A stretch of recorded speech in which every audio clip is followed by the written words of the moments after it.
Okay, so what I've got on the top of the screen here, these are the input fields, some of the calculated measures that are used in the floating range chart, and then an example of the floating range chart itself. So to see it working, we put in some inputs, and we can see that the indicator is changing on this range chart. So depending on what's being displayed, the value changes, and it can dynamically be switched between a square foot and a square meter rating.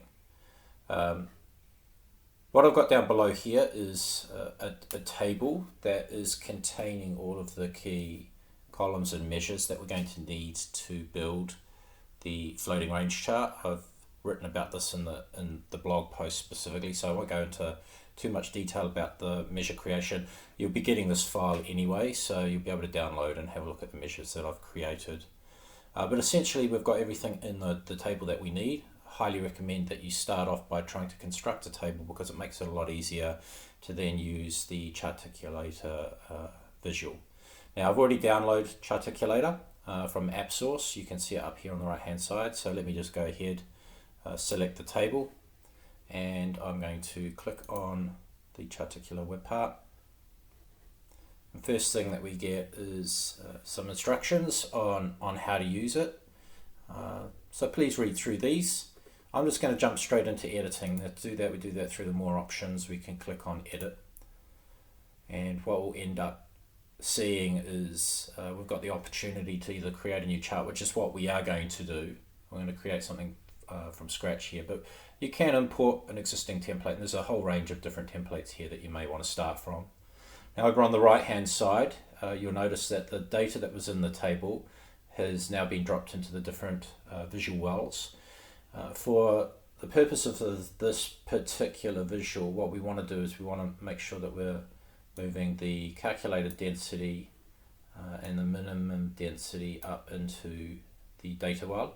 I'm going to move description and range data down into the tooltips area. These are going to become tooltips. So this is the data that we're using to build the chart, tooltips associated with the chart. We're not using the links. The links when we're referencing a join between data, something that you would use on something like a chord chart. We don't need that for the purposes of this visual. So now I've got my data in the right locations, and I'm just going to click on the create chart. So you're going to see that you've got a canvas here, some important navigational aspects. On the right, you've got 3 different panes that you can expand, collapse out by clicking on the arrows. You can also click on the little pin to pop them out. This is quite useful when you're building up your glyphs, etc. And you can just pin it back into place here. Then you've got your fields. You can click on this button here. This gives you a representative sample of the data. It's quite important because what you're going to see here, and this is going to come up later on, is we've got 3 rows of data that are determined by the density type. So 3 rows of data that are going to be displayed. Now, to display data, the first thing that you need to do is actually create a glyph. So a glyph is the equivalent of the mark on a chart, be that a point on a scatter plot or be that a bar on a bar chart. We're going to use a rectangle mark here. So I'm just going to click on this, drag it down actually, drop it on the chart, and you can see now that we've got a glyph placed. And notice that in the canvas we've got 3 columns representing the 3 rows in the table. So that's why I was highlighting before that because there's 3 rows within this table, within your data set, that's displaying the 3 different glyph marks here. Now, if we have a look in the panels below, we've got the layers. So the plot segment, if the chart, you've got your plot segment, and then underneath glyph, you've got your shape 1. If we click on shape 1, it shows the attributes for shape 1. I'm just going to call this the bar. Right. And then we've got a whole raft of different attributes. Now, a lot of these attributes you can bind data to, and we'll get into that very, very shortly. But essentially, we can determine how we want the chart to look based on the fields that we've got here and binding it to the different attributes associated with the glyph on the canvas. First step that I'm going to do here is I want to give this a color. All right, so we can see here that we can select manually the color of the glyph. However, I want to bind this to the density type. So I want each of the different density types to be a different color. So I'm just going to drag density type, drop it into the fill well, and now you can see that each of the density types has a different color. And that color is associated with the theme that I've used in the report. So it's actually selecting the three first themes within the report that I'm using. So we've got the color of the theme on the glyphs, but we now need to give a scale on those glyphs. Now, to give a scale, you add a data axis, and you can see it here. We're adding a data axis to the glyph, not to the entire chart. The rationale is that we need to bind the start point, the minimum value, and the maximum value of each of the bars to a data axis associated with the glyph, and not the entire chart. I'll show you how to do that, but firstly note when I went back into the glyph, it's taken up the full screen. Now you've got these buttons here that you can zoom in and out. Quick way is just to click on that button. It will take you to a view that you can see the entire.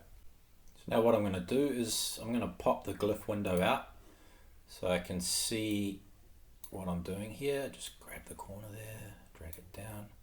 Let's put that in the middle. Now I'm going to associate the data axes. So I come up here, click on data axes. And what I do is I just draw the axes along the bottom, going from the lowest point to the highest point.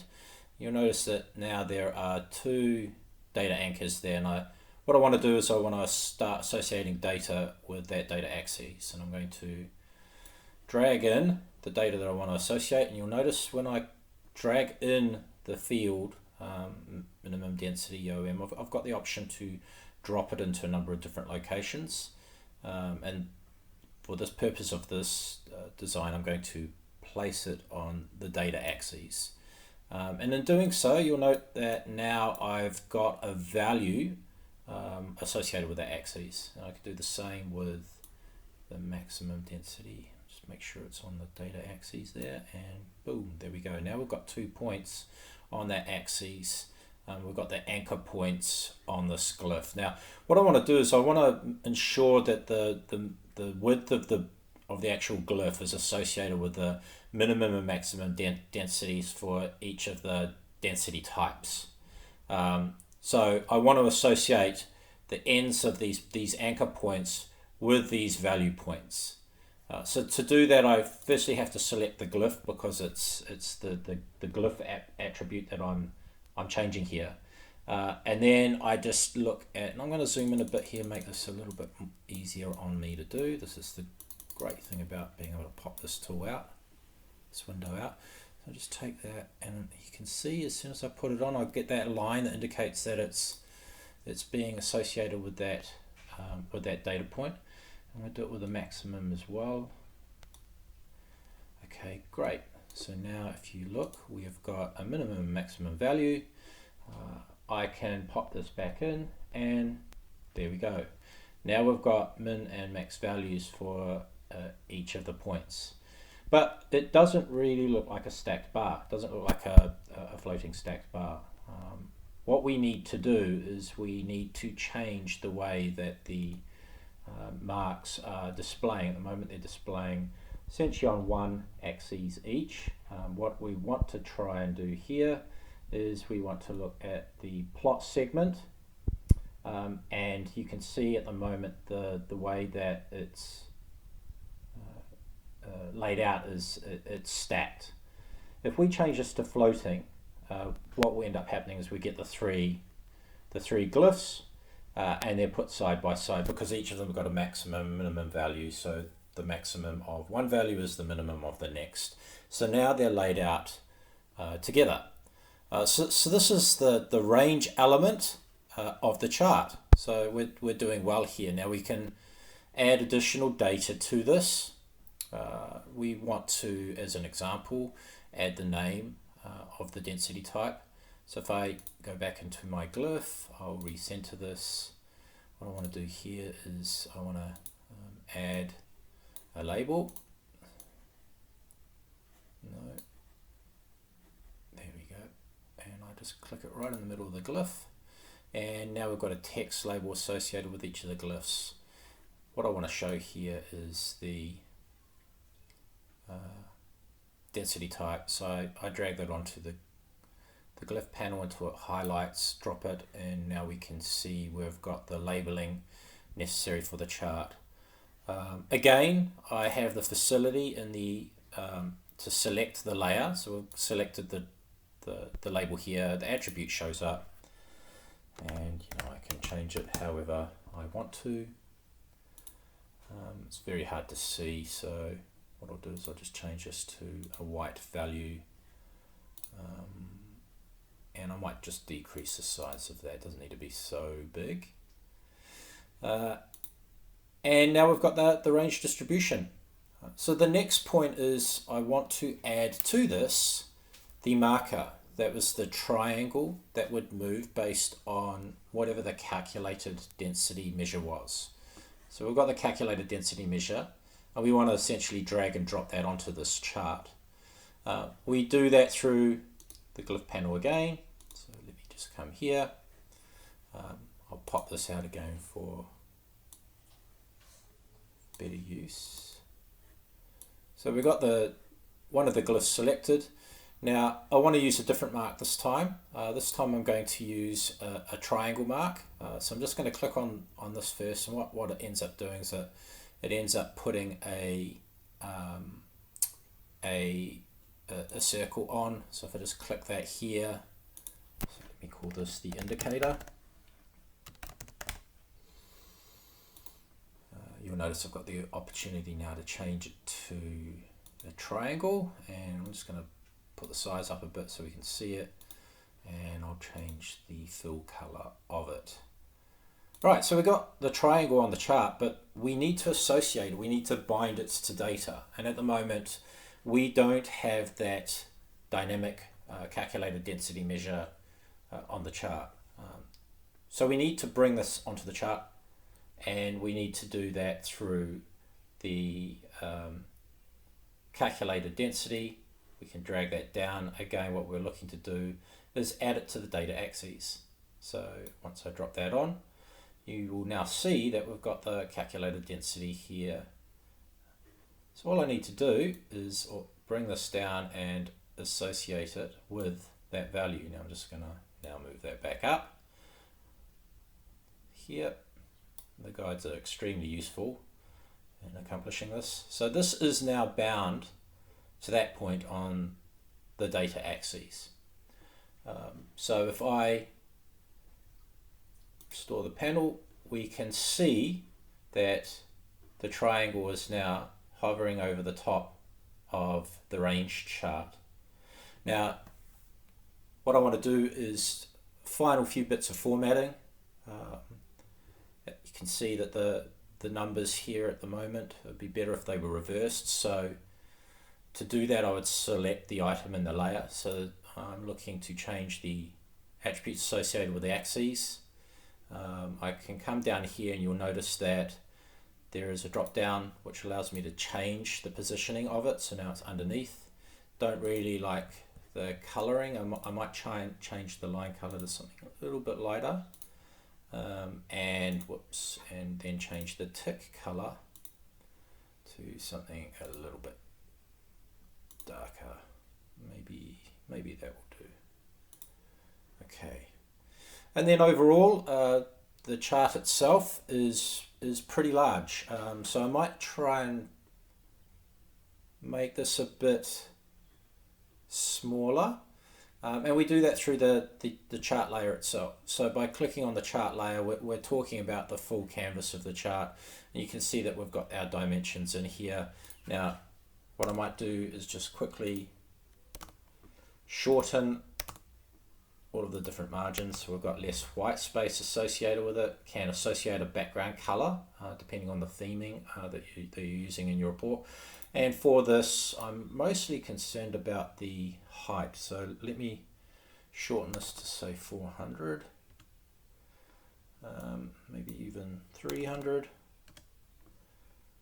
All right, to me that's looking a little bit better. All right, so let's see how it works in the report. So firstly, you need to click on Save.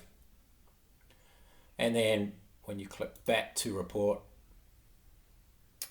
your indicator is now on the chart. Now I have the facility to change values. And as we can see, the orange indicator is changing. If I click on square meter, of course it's jumping right off because of the conversion to square meter rate, but I can bring that down to something which is more usable in the square meter world, and we've got that dynamic density indicator, which is also, you are also able to decrease to a better size for use within your report. Yeah, so that's it. Hopefully that is useful for you. Thank you very much.